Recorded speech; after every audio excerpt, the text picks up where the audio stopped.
The rain had turned to sleet an hour before dark, and by the time it found the crossroads above Iveston it had turned again, to something that was not quite snow. It came down thin and hard, like grit thrown from a closed fist. The road smelled of wet wool and cold stone, and underneath both, the thin, sweetish char of a chimney somewhere down the hill, the last house that had not yet gone to bed. Iris Hale was the kind of woman a room forgot the moment she left it.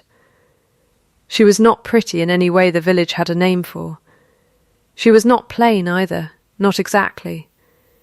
She was simply a woman people looked past on their way to someone worth looking at, and she had long since stopped minding it, or told herself she had. She was 27. Though the cold had a way of adding years to a face that did not sleep enough. She had one gift the village paid for in coin, when it paid at all, and 100 more it took for granted. She read letters. Half of Iveston could not read a word past their own names signed with a mark, and so on market days they brought her their sons' letters from the sea, and their sisters' letters from London, and she read them aloud in the back room of the chandler's shop for a penny, or for nothing, if the letter was bad news and the woman holding it was already crying. She mended lace too, fine work, small stitches, the kind great houses paid for, and small houses could not afford to need. Her hands were red at the knuckle from the cold water she washed the mending in. They were steady hands. She had trained them to be steady the way she had trained herself not to weep where it showed. She had a daughter. Rose was 6, quick, thin as a reed, with a laugh too big for her size, and a way of asking questions that made grown men look at their boots. Iris raised her alone in 2 rooms above a cooper's yard, on bread and barley and whatever the mending brought in, and she had told herself, the way a woman tells herself a thing until it is nearly true, that she did not need more than that. The frost was going to take somebody before Candlemas, if no one did something. She had said it to the chandler's wife 3 days running, and 3 days running the chandler's wife had said, "Well, and what would you have anyone do?" and gone back to her scales. That evening Iris was coming home the long way, by the crossroads, because the mending had run late, and the short way through the churchyard frightened her less in daylight than in a sleet that hid the ditches. The wind came sideways off the moor, and found every seam in her cloak. She had her shawl wound twice around her throat, and still felt it in her teeth. She heard the boy before she saw him. It was not crying. It was smaller than crying, a sound like a door working loose in the wind, on and off, on and off. She stopped. She told herself it was a lamb, or a gate, or nothing at all, and she stood there a moment deciding whether to be the kind of woman who walked on. She was not. She found him in the ditch on the milestone side of the crossroads. A boy of perhaps 8, folded in on himself with his knees to his chest, no coat, no shoes, his feet gone the colour of tallow. He had stopped making the sound by the time she reached him. That frightened her more than the sound had. She did not think. She moved. She had her cloak off before she had decided to take it off, and she had it around him, and she had her own boots off next, the good ones, the only ones, and onto his feet, though they were built for a grown woman, and hung loose as boats on him. She rubbed his hands between hers until her own hands burned worse than his had. "Can you hear me?" she said. He made a sound that might have been a yes. "Then you are going to walk with me, not far. You are going to walk because I cannot carry you the whole way and keep you warm both." She got him up. She got him walking, one arm under her stockinged feet, finding the ruts of the road by memory more than sight. She did not sing to him. She did not tell him it would be well. She only kept saying the same 3 words, over and over, like a rope thrown again and again, until a hand finally closed on it. Not far now, not far now. She did not know that she was watched. A man stood under the black shape of an elm 40 paces back from the crossroads, where the road bent and the ditch ran deep enough to hide a horse standing in it. He had been riding since noon in a plain greatcoat, with the collar up and a hat pulled low. A traveller with no crest on his harness, and no servant riding behind him, which was itself strange for a man whose horse was worth more than the whole of Iveston put together. He had stopped to let the animal breathe. He had not meant to see anything at all. He watched a woman with no cloak and no boots half carry a stranger's son a mile in a sleet storm, and he watched her do it without once looking round to see who marked it. He did not call out. He did not follow closer than the dark allowed. He only watched, and something in his chest that had gone still a long time ago, the way a well goes still under ice, moved once, faintly, like water remembering it was water. She did not know then that the man under the elm was the Duke of Harrow, reported dead these 6 years, returned to England 11 days past, and to no one's knowledge but his own. She did not know that he had ridden this road that evening for no better reason than to be alone with what he had become. She did not know that he would follow the shape of her disappearing into the sleet the way a man follows the one true thing he has seen in a year of false ones, and that he would not, from that night. Stop, she only knew that her feet were bleeding by the time she reached the cooper's yard, and that Rose was awake and frightened, and that the strange boy would not say his name. She got him warm. She got him fed on the little there was. She sat up with him till past midnight, and when at last he slept, she sat by the window a while longer with her ruined feet in a basin of water gone cold, and looked out at a road she could no longer see, and thought, without any particular reason for thinking it, that somewhere out there the frost had not taken anybody after all. Not that night. She was wrong about the anybody. It had very nearly taken 2. The boy's name, when at last he gave it, was Tom. He had no people that he would name, and a bruise along one arm that Iris did not ask about because she already knew the answer and did not want it said aloud in front of Rose. She kept him 3 days on broth and her own bed while she slept in the chair, and on the 4th day the parish beadle came to take him to the workhouse, because that was what happened to boys like Tom. And there was no arguing with the beadle any more than there was arguing with weather. She argued anyway. "He is not fit to walk 4 miles, she said. "He is not required to walk. There is a cart. He is not fit for the workhouse at all.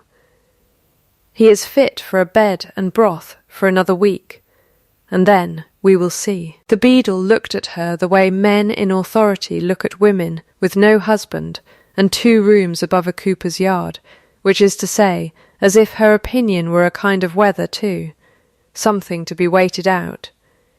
"You are not his mother," he said. "You have no claim." "No," she said. "I have no claim. I only found him." She did not win. She rarely won arguments with men who carried the parish's authority in their coat pockets like a second set of buttons.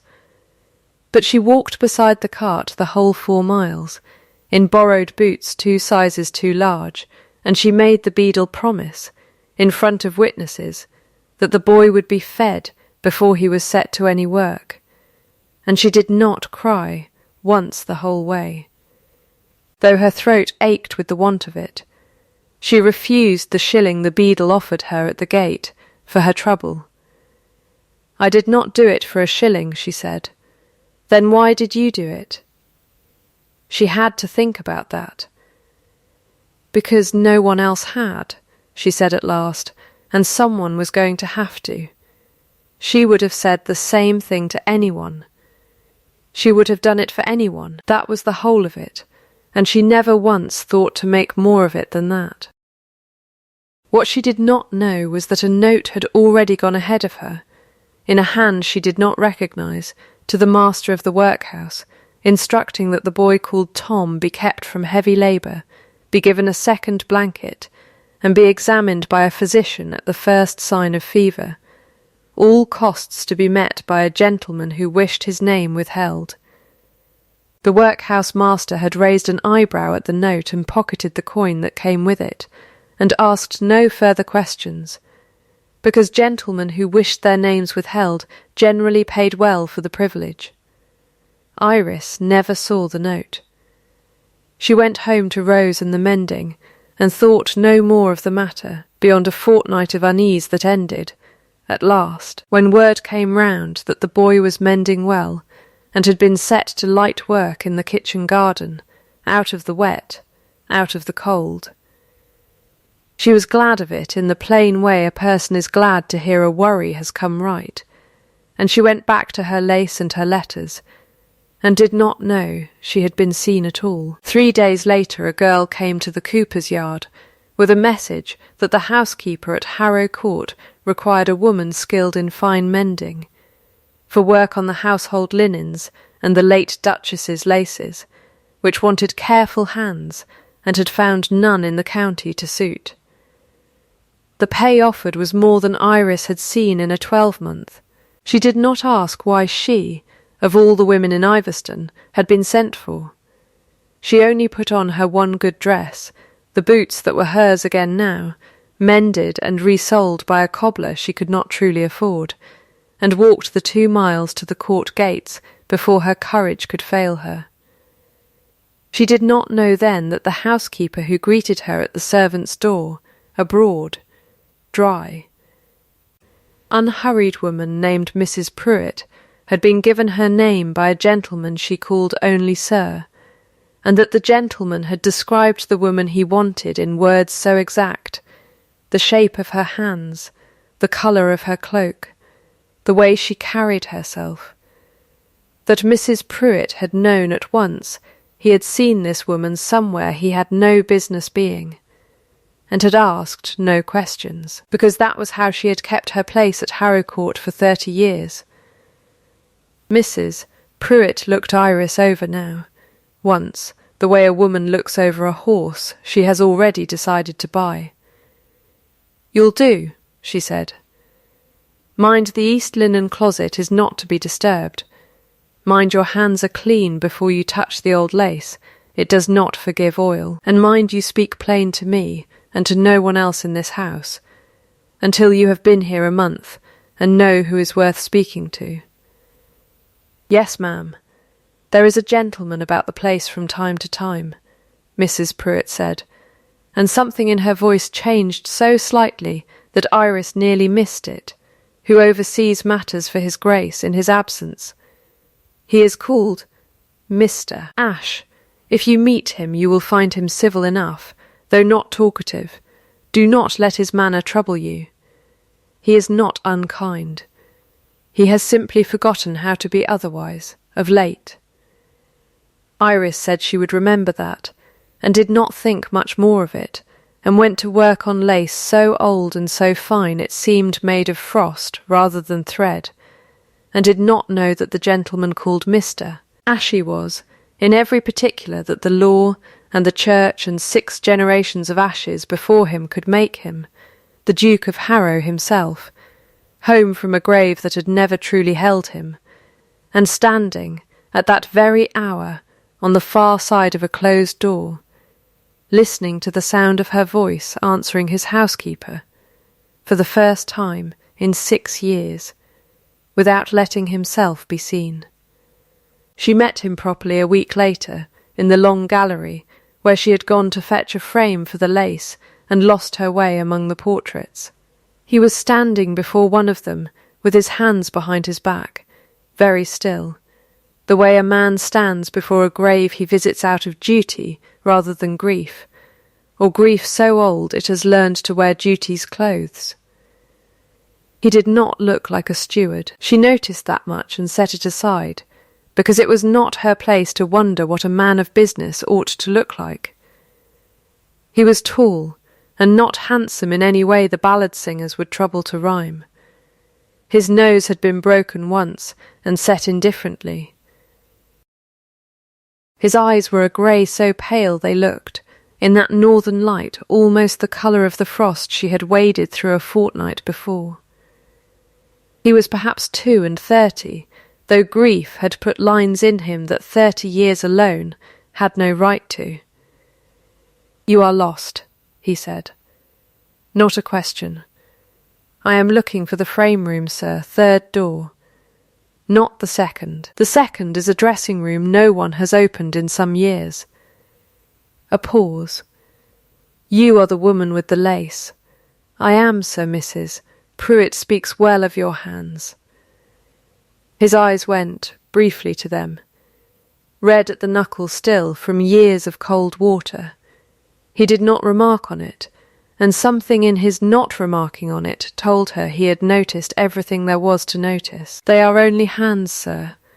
They are not only anything," he said, and then seemed to hear himself say it, and looked, for a moment, almost startled by his own words, the way a man is startled to find a door unlocked that he had thought he had barred himself. He looked away first. "I will not keep you from your work," he said. She went to find the frame room, and did not look back, and did not see him watch her go the whole length of the gallery, past a dozen dead ashes in oil and gilt, none of whom, in his private judgment, had ever done a kindness worth 1/10 of what he had watched her do for a stranger's son in a sleet storm, expecting nothing, and not knowing anyone of consequence had seen. The winter wore into a slow, grudging spring, and Iris found her days folding into a shape she had not planned, and did not entirely trust. 3 mornings a week she walked to Harrow Court and sat in the long light of the linen room with lace older than the county records spread across her lap, and 3 evenings a week she came home to Rose with a little more in her pocket than she had gone out with, and told herself this was simply work, the same as any other, only better paid. It was not entirely true, and she knew it was not entirely true, though she would not have said so aloud to anyone, least of all to Mrs. Pruitt, whose dry eye missed very little. as she was often about the house in those months, in the way of a man who managed things rather than a man who owned them, and Iris came to know his habits the way one comes to know weather. He rose early. He rode out alone, always alone, in all conditions, and came back close-mouthed about where he had been. He ate little, and Mrs. Pruitt fretted over it in the kitchen, in a voice meant to carry, though never quite far enough to reach him. He spoke to Iris perhaps twice a week, always briefly, always about some particular of the work, and yet she found that these brief exchanges had begun to sit in her mind longer than they had any right to. "You read as well as you sew," he said to her once, having found her puzzling over a torn direction on a length of old damask that named a stitch in French. "A little, sir. Enough to get by." "Where did you learn it?"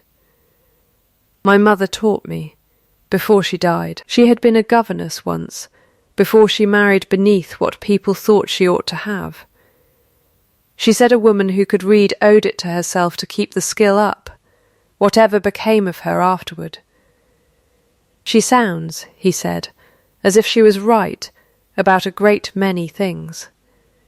"She was right about most things and wrong about the man she married," Iris said, and then flushed, hearing the plainness of it too late to call it back.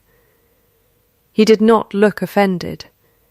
He looked, if anything, faintly amused, an expression that sat so unfamiliar on his face that it seemed to surprise even him. "Most of us are wrong about one man or one woman," he said. "It is what we do afterward that tells the rest of the story." She did not know what to make of that, and did not ask, and he did not explain. and the moment passed the way most of their moments passed. Quietly, unfinished, and yet somehow whole in themselves. It was in that season that small things began arriving at the cooper's yard, with no name attached. A basket of coal, left at the foot of the stair, the week the frost came back hard and unseasonable in March. A pair of stout boots in Rose's size exactly, though Iris had told no one at the court what size her daughter's feet had grown to. A physician, sent for without being asked, the single night Rose ran a fever so high that Iris sat up till dawn with cold cloths and prayers she had not said since her own mother died, and a knock came at first light, and a plain, unhurried man with a bag said he had been sent, and would take no payment, and would not say by whom. "Who sent you?" Iris asked him, standing in the doorway with her hair unbound and her hands shaking, for once, in a way she could not steady. "A gentleman," the physician said. "He asked me not to say who." "Why would he ask that?" "I could not tell you, madame. In my experience, the men who do the most good are generally the ones least eager to be thanked for it." She stood in the doorway a long while after he had gone in to see Rose, turning that over, and could make nothing certain of it, though a name kept rising unbidden to the edge of her thought, and she kept pushing it back down, because it made no sense for a duke's steward, a man of business with no fortune of his own to speak of, to be paying physicians for a mender's sick child, and because she had trained herself long since not to hope for things that made no sense.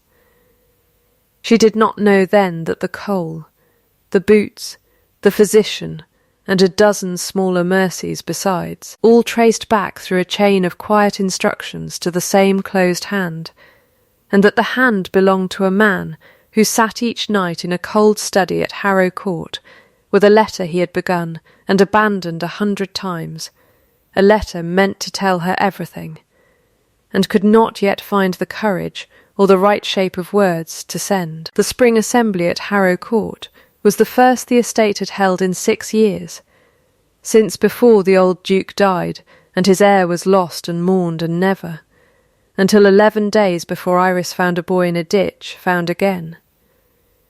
Word of it ran through Iveston like water finding a crack in a wall. Mrs. Pruitt put half the household to airing linens and polishing silver that had not seen candlelight since the funeral, and told Iris, almost as an afterthought, that her particular skill would be wanted that week for the mending of gowns among the guests, and that she was to bring Rose along, rather than leave her home alone, since the work would run past dark. Rose thought this a very great adventure. She had never seen a room so large it swallowed the sound of a fiddle, nor so many candles burning at once that the light itself seemed to hum.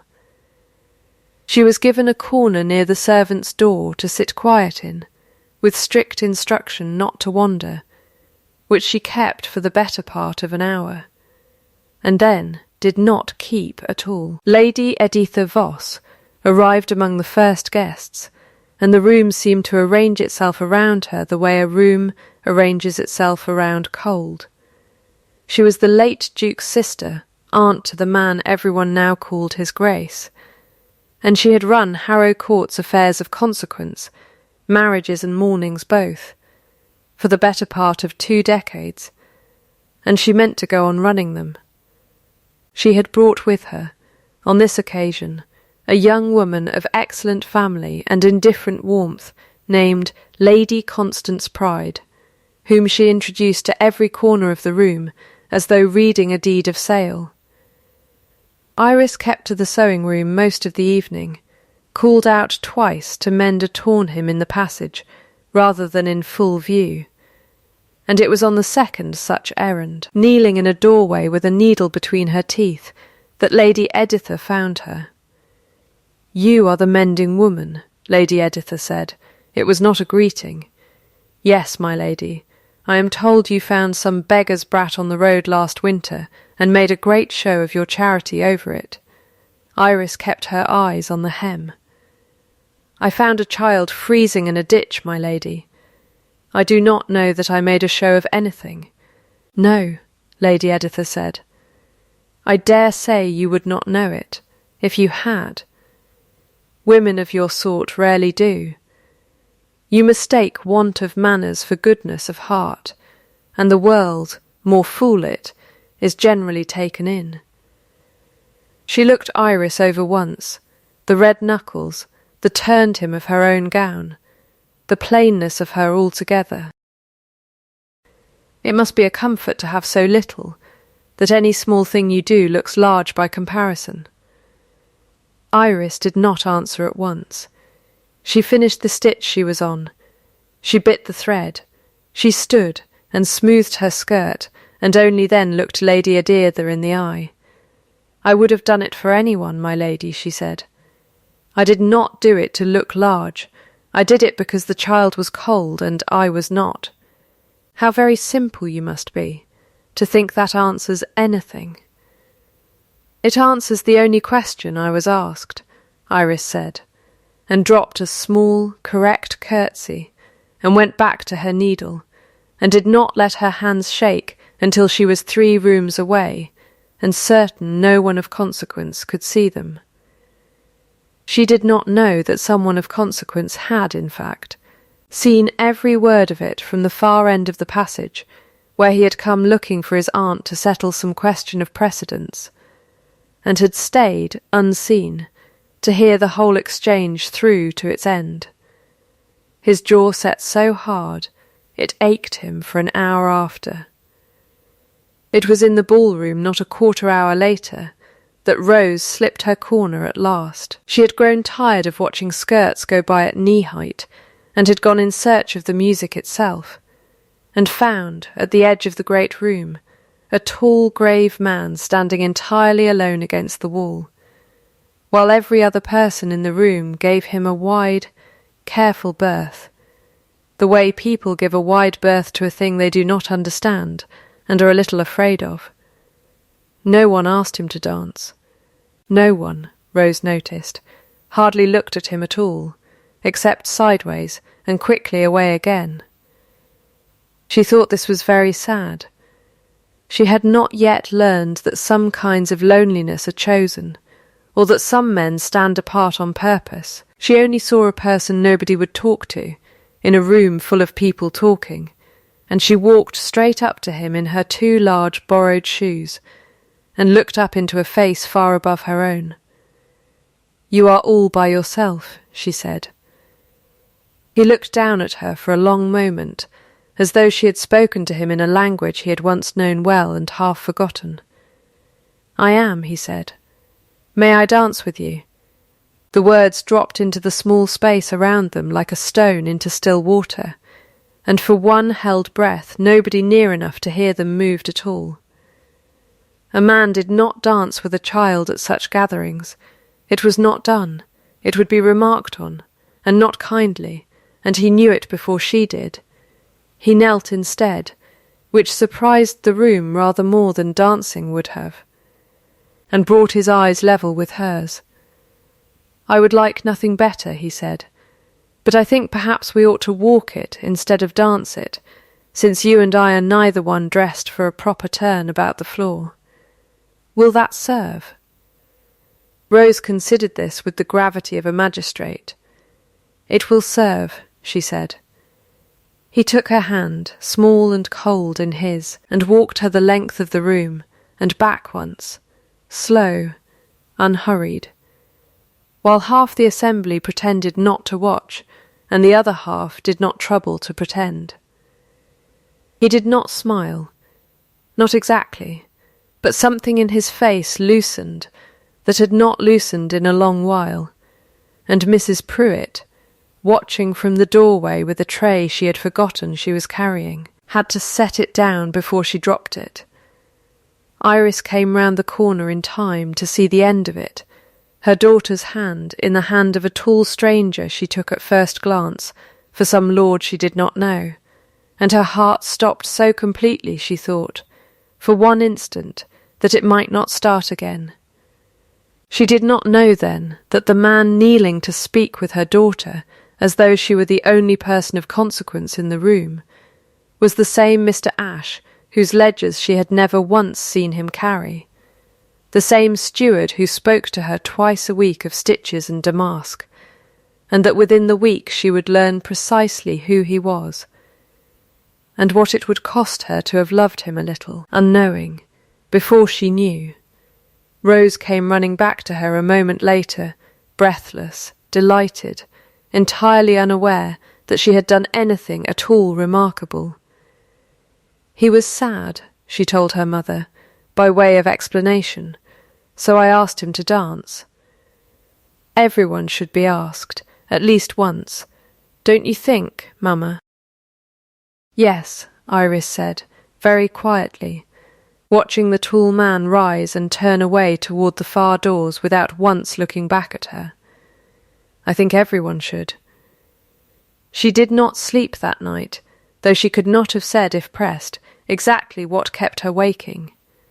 It was not fear, not entirely.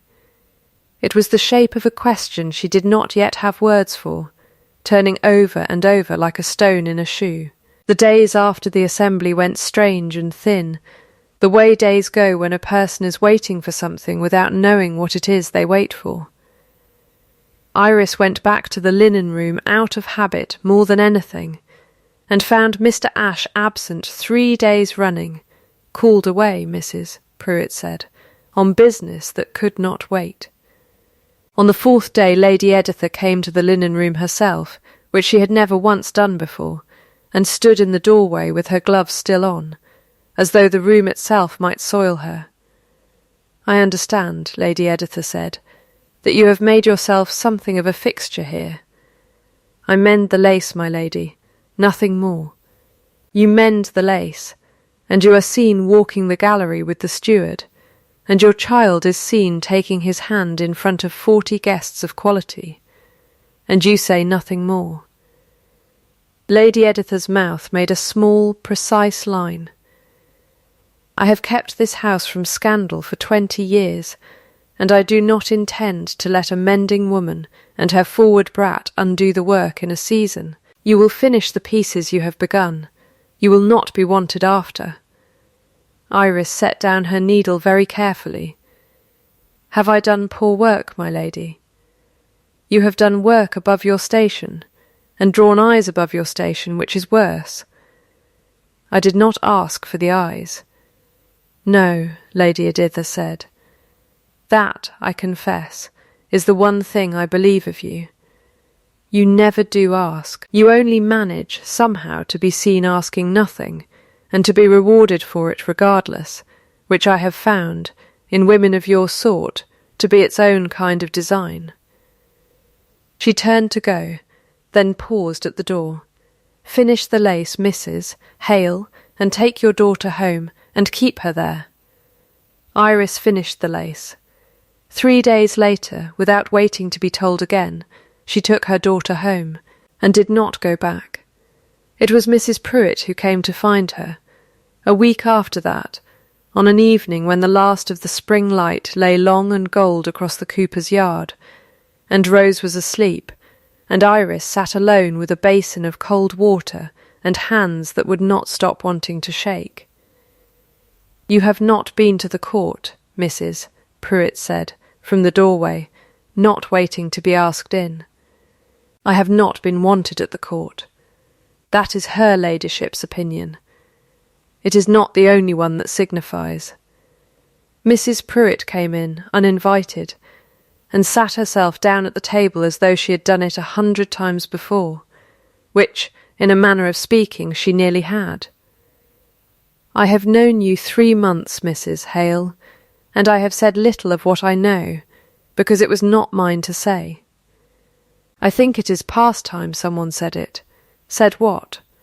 That the coal at your foot of your stair, and the boots that fit your girl before you had told a soul what size her feet had grown, and the physician who came in the black of night and would not take a shilling, none of that came from me, and none of it came from chance.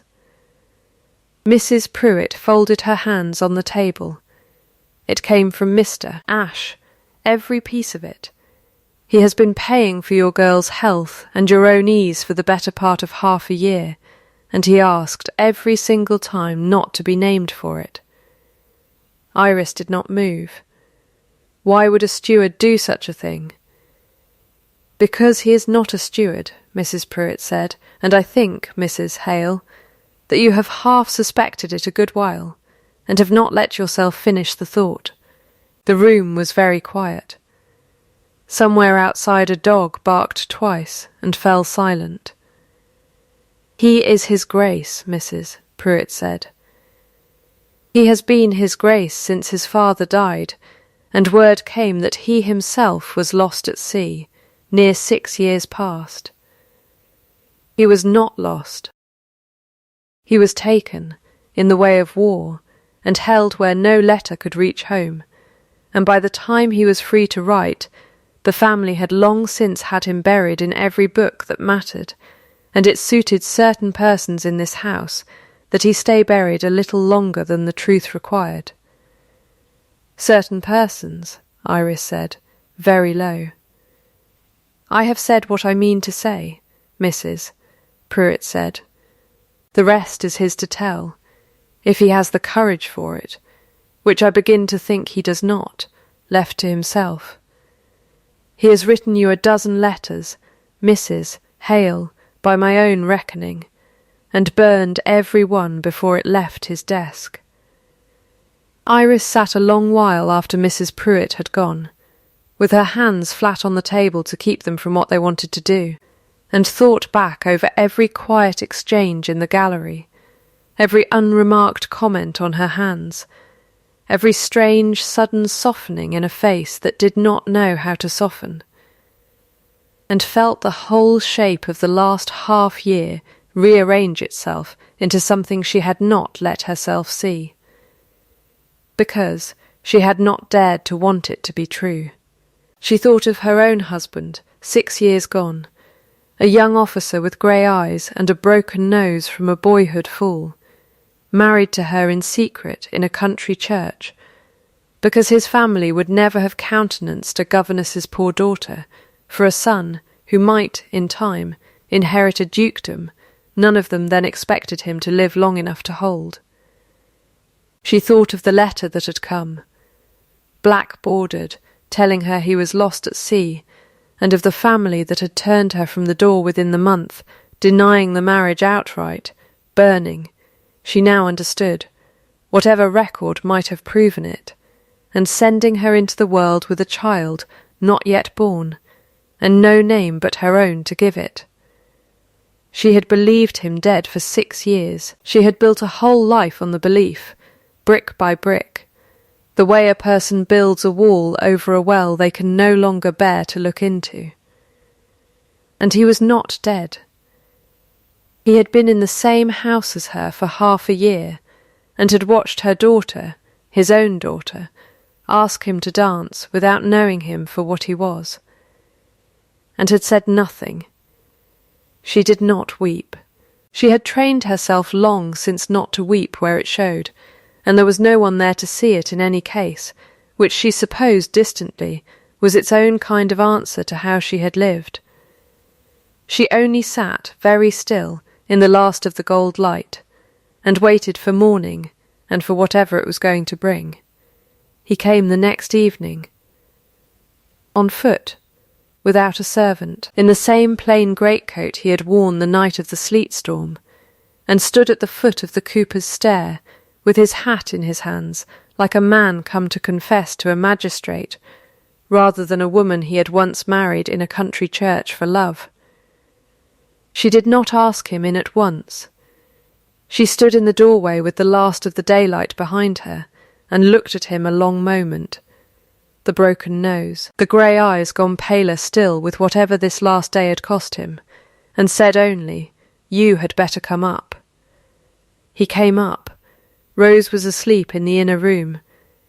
The outer room held 1 table, 2 chairs, a low fire, and 6 years of silence that filled every corner it could reach. "Say it," Iris said. "Whatever it is you have come to say. Say it plain, or do not say it at all." He set his hat down. He did not sit, though she gestured at the second chair. He stood, the way a man stands to receive a sentence rather than to deliver one.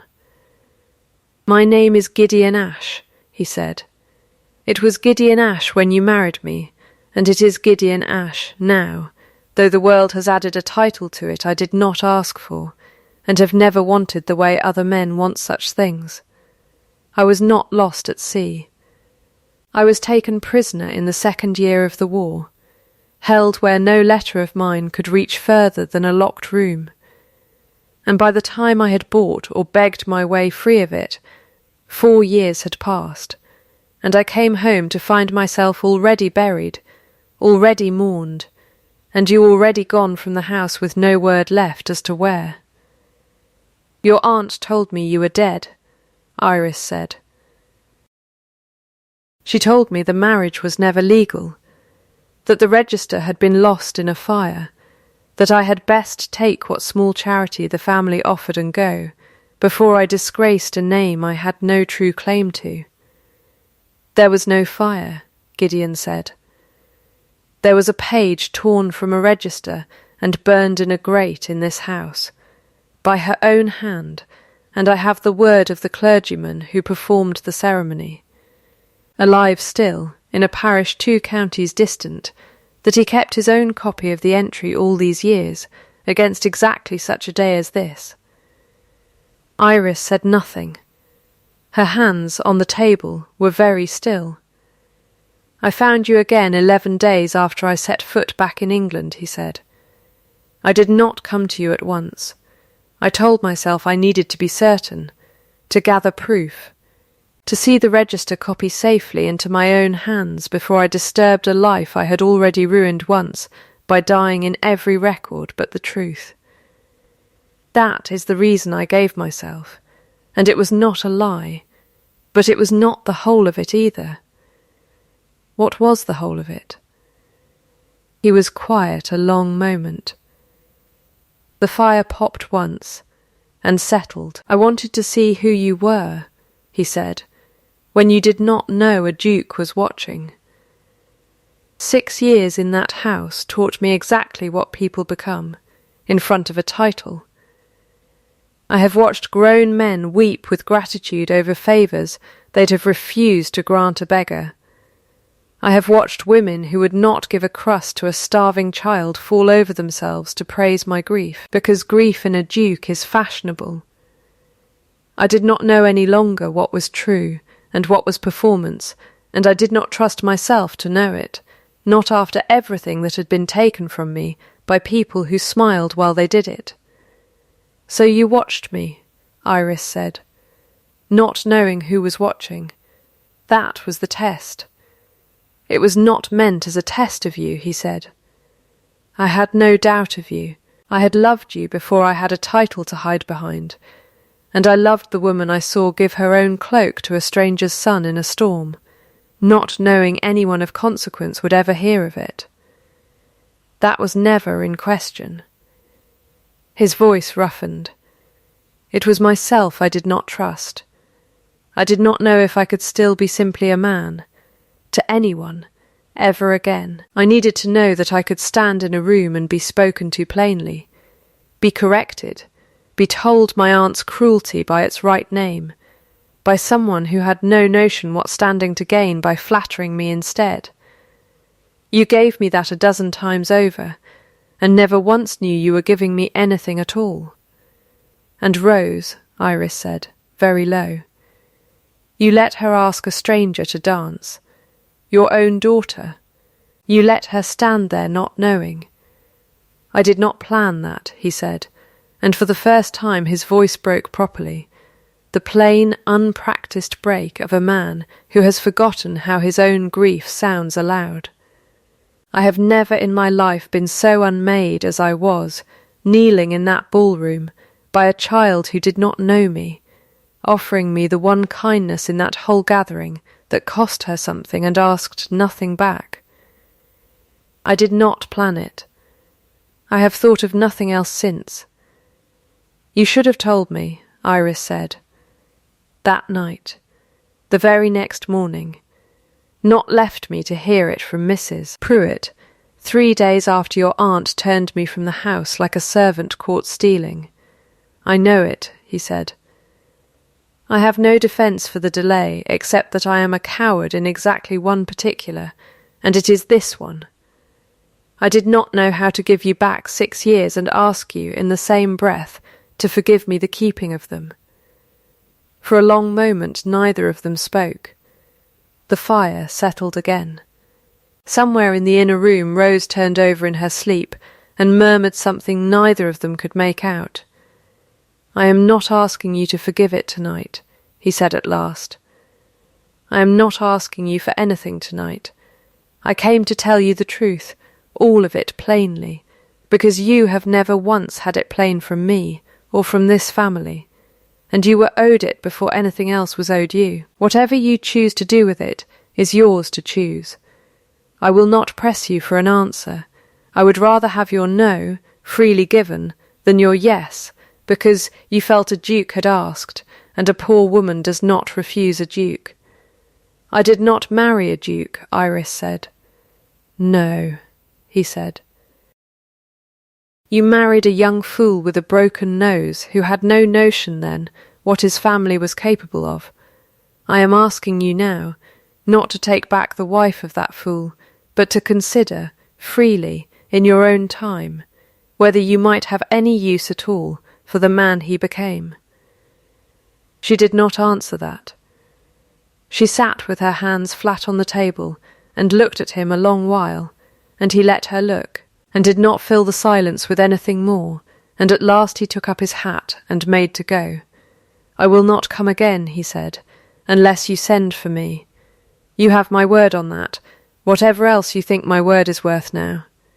"Wait," she said. He waited. "Rose does not know," she said, "any of it, that her father is alive, that he is a duke, that the man she asked to dance with was either." "No," he said. "She does not." "Then when you do tell her," Iris said, "and I think you must, and soon you will tell her plainly, not as a grand surprise to be enjoyed, as a truth she is owed, the way I was owed mine tonight. You have my word," he said again, and this time it did not sound like an apology. It sounded like a vow freshly made. He left her the small ring of Key's misses.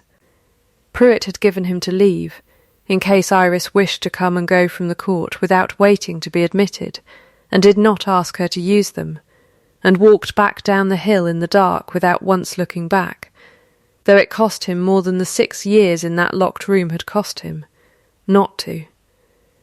She did not send for him the next day, nor the day after. She sat with the truth the way she had once sat up with a fevered child, watching it, waiting to see which way it would break.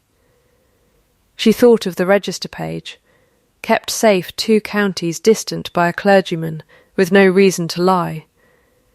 She thought of Lady Editha's mouth making its small, precise line, and understood, now, exactly what that mouth had cost her. 6 years running. On the 3rd day she walked to Harrow Court herself, in her own boots, with Rose's hand in hers, and asked Mrs. Pruitt, plainly, to take her to him. She found him in the same cold study, where he had begun and burned a dozen letters, and he rose the moment she came in, and did not come toward her, only stood, and waited, the way she had asked him to wait. "I have thought about what you said," she told him, "about my choice being mine freely, and not owed to a title. And? I did not fall in love with a duke," she said. "I fell in love with a young man who once walked me home from church in the rain rather than let his family's carriage be seen waiting for a governess's daughter, and who wrote me letters plain enough that I never once doubted a word of them." She drew a breath. "I find, to my own surprise, that I still know that man when I see him, title or none. I would like to try knowing him again. slowly, plainly, with nothing left unsaid between us, ever, from this day. That, he said, is the only condition I would have asked of myself, if I had thought to ask it. There is another, she said. You will never again decide, on my behalf, what I am owed to know. Not for my protection, not for any reason at all. Agreed, he said. Wholly, then yes, she said. It was the only word she needed, and she gave it plainly, the way she gave everything. He crossed the room to her then, slow, as though he did not entirely trust the ground to hold, and took her hand, and drew the worn glove from it finger by finger, slow, deliberate, until her bare hand lay in his, red still at the knuckle, steady now, not shaking at all. He did not kiss her mouth. He bent his head and kissed the back of her hand instead, once, gently, the way a man seals a vow rather than begins one, and she let him, and did not look away. Rose, watching from the doorway where she had not quite been told to wait, tugged Mrs. Pruitt's sleeve. "Is he going to tell me now," she asked, "why he looked at me the way he did, that night at the dance?" "I expect he is, child," Mrs. Pruitt said, and had to press her apron to her eyes a moment before she trusted her voice to go on. "I expect he has been waiting his whole life to." He told her that same evening, kneeling again as he had knelt in the ballroom, so that his eyes were level with hers, and he told it plain, exactly as Iris had asked. That he was her father, that he had been thought dead, and was not, that he had watched her ask a lonely man to dance, not knowing that man had thought of nothing else, in all his grief, but a daughter he had never once been permitted to hold. Rose considered this, as she considered most things, with great gravity. "So when I danced with you," she said, "I was dancing with my own father, and I did not know it." "You were. That is the best thing that has ever happened to me," she decided, "and I did not even know it was happening, which I think makes it better, not worse." And then, because she was 6, and the wonder of the day had already begun to give way to practical concerns, "Will you dance with me again? Properly this time? I should like to learn the steps if you will teach me." "I will teach you every one," he said, and found, to his own quiet astonishment, that his voice held steady the whole way through the promise. The register page arrived from the distant parish within the fortnight, plain ink on plain paper, the names of Gideon Ash and Iris Hale, set down years before in a country hand, and no court in the land could unmake what it proved. Lady Editha Voss did not wait to be told to leave Harrow Court. She left within the week, for a house in Bath her nephew settled on her out of what he called, plainly, obligation rather than affection, and she was not spoken of again at the court above once a year, at Christmas, when her name came up only to be set gently aside. Lady Constance Pride married elsewhere, within the season, and no one at Harrow Court thought the worse of her for it, since she had done, in the end, no more than she had been asked to do, and had done it, at least, without cruelty. The wedding, when it came, a proper one this time, blessed before the same distant clergyman who had kept the truth safe 6 years in a locked drawer, was small and quiet, and over almost before the county had finished hearing of it, which was exactly how Iris had asked it to be, and exactly how Gideon, who had learned by then to give her whatever she plainly asked for, arranged it. Tom, the boy from the ditch, grew tall in the kitchen garden at Harrow Court, and was apprenticed at 12 to the head gardener, and never once learned that the physician who had saved his fever, and the coat on his back every winter after, had first been set in motion by a woman who never told him her part in it, because she had never done it to be thanked. A year later, almost to the week, snow fell soft and early over Harrow Court, and in the small parlour where the family fire was kept, rather than the great hall where guests were entertained, Gideon Ashy sat with his bare hand laced through his wife's, her glove long since given up for good, the way it is given up between people who no longer need armour against each other. Rose, 7 now, and no less quick, no less certain of her own opinions, stood before them both with her hands on her hips. "You promised to teach me every step," she reminded her father.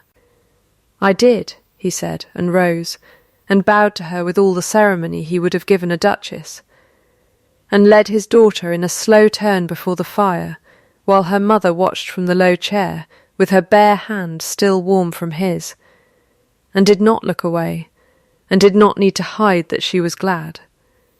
Outside the frost lay thick on the road below the house, the same road where a woman with no cloak and no boots had once carried a stranger's son through a storm, believing herself entirely unwatched, and asking nothing at all in return.